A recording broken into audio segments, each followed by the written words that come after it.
Hello, everyone. So today I'm in Brussels, actually, at which university? Vrije Universiteit Brussel. Yeah, and this is Ruben who invited me to come here. And we actually want to talk about closing the loop. So, in the facade industry, I think we're a little bit behind when it comes to circular economic strategies, etc. And I actually learned that you are, or you have been, talking to people in the industry and talking about why that is the case. So, who did you talk to actually? Well, I talked to quite a lot of actors all over the entire value chain. As is quite well known, the facade value chain is quite widespread. You have many actors, including architects, clients, contractors, manufacturers, governments on different levels, different advising engineers, etc. So I tried to talk to most of these specific roles or different roles to get an idea on their perspective. But mainly also I discussed these topics with pioneering actors, meaning most of them already were really eager to be involved in the circular economy. Okay, so they are intrinsically motivated Yeah. to maybe uh, provide ideas to change. So, what were their fears, or are there fears they have, or what is the problem at the moment? I think fears is the right word to use maybe because it's we learned it's often related to types of uncertainties and how to deal with them. In general, we can distinguish maybe different types of challenges, which are always recurring in different themes, which are technical, financial, also legal ones, organizational ones. So that's partially logistics, but also partially how to collaborate within the value chain. Partially behavioral. So it's not only about having the internal motivation yourself, but also convincing the other actors within your product.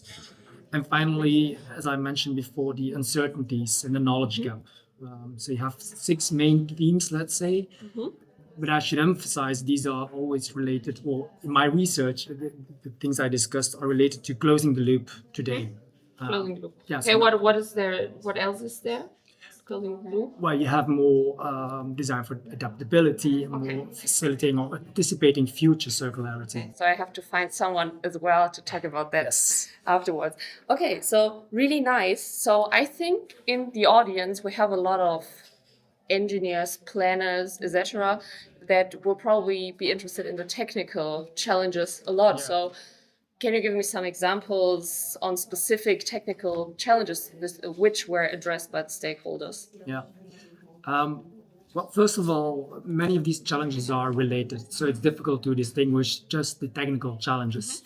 But if in general, because technical ones are often referred to, you have the specific material related restrictions. These could be, for example, if there are any harmful substances, which is, for example, asbestos, very commonly known, or technical degradation of a component, or irreversible connections. These are things that are very difficult to overcome, although uh, there are some opportunities or technologies existing in the markets, but it can be very financially difficult to, or just very expensive.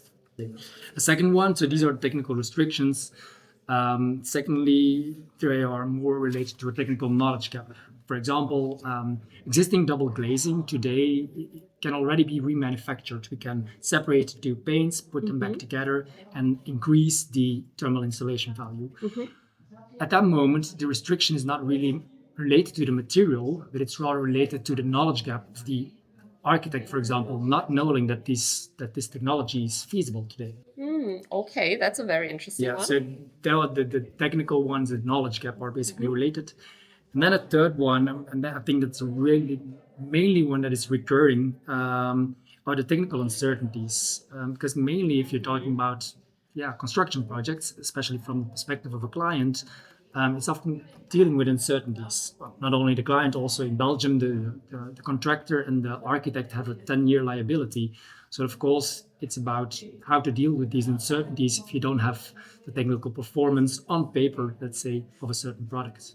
Okay, so that actually sounds as if there are a lot of challenges yet. So would you say, are we able to close the loop And yeah, what are your suggestions? So Well, you were the expert here. I would say it's definitely feasible because I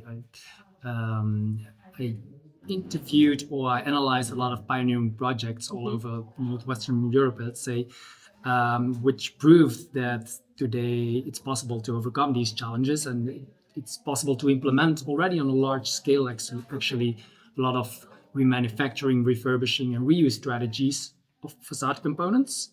Okay, just now the question, what would you tell a client or an architect what they shall do? So, or why it's not a problem? Yeah.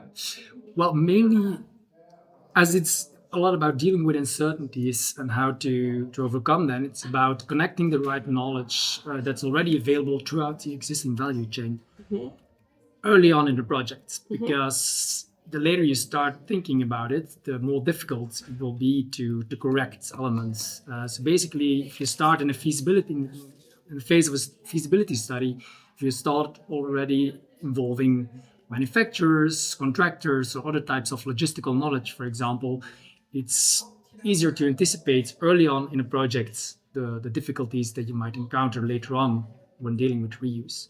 So I would say start talking about reuse early on in a feasibility study with all the different actors around the table. And yeah. Okay, great. I think that is a lot of input already. So we've learned there are a lot of different challenges. They are somehow interconnected, and in the end, there are solutions available along the value chain. And in the facade industry, we have a quite complex value chain.